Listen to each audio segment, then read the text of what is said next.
Our oldest daughter, Allison, we knew she wasn't living the gospel, but she wasn't rebellious against the gospel. I think she was rebellious against us and just wanted to get out on her own, and she did. But we didn't ever lose communications. I think we both made a real effort with our children not to have anger that would breach this connection that we have with each other. So during hard times, we kind of made an agreement that at least one of us would be on the side of the child, so to speak. And so more than one time we did that.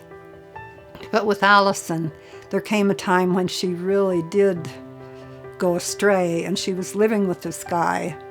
And we called her every week, and we called her bishop and her stake president, and they didn't respond to help us out, and we were heartbroken.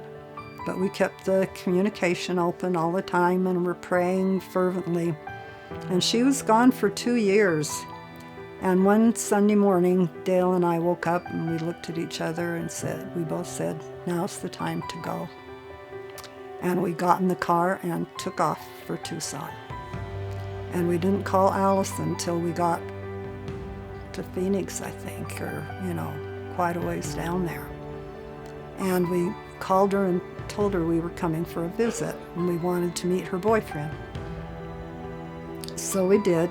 We went down, and it was all Dale could do to not kill the guy, not punch the guy out.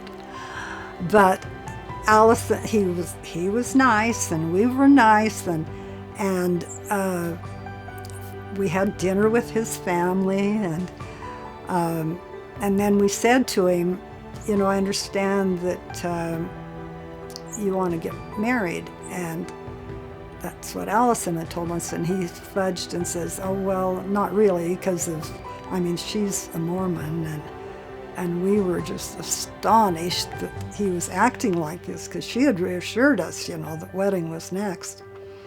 And so we ended that evening, and then talked to her and told her that we wanted her to come home with us. And after many tears, she decided that would be best. And coincidentally, the hotel room that we got had an extra bed in it. So she spent the night with us instead of with him. And so we took off driving, and she was in the back seat crying, and she just kept saying, I can't do this. And so at the next stop, we says, Allison, we'll put you on a bus and you can go back. You don't have to go with us. And she said, okay, I'll go with you. So she did come home, and she met with the bishop, and he was going to excommunicate her. It seemed like that was the right thing to do. But she started going to church, and for some reason, he left those papers on his desk for a few weeks, and she went through the repentance process, and it came time for him to make a decision one way or the other, and he called the stake president, told him how she was coming along, and he said, you don't have to send them in. So she was never excommunicated.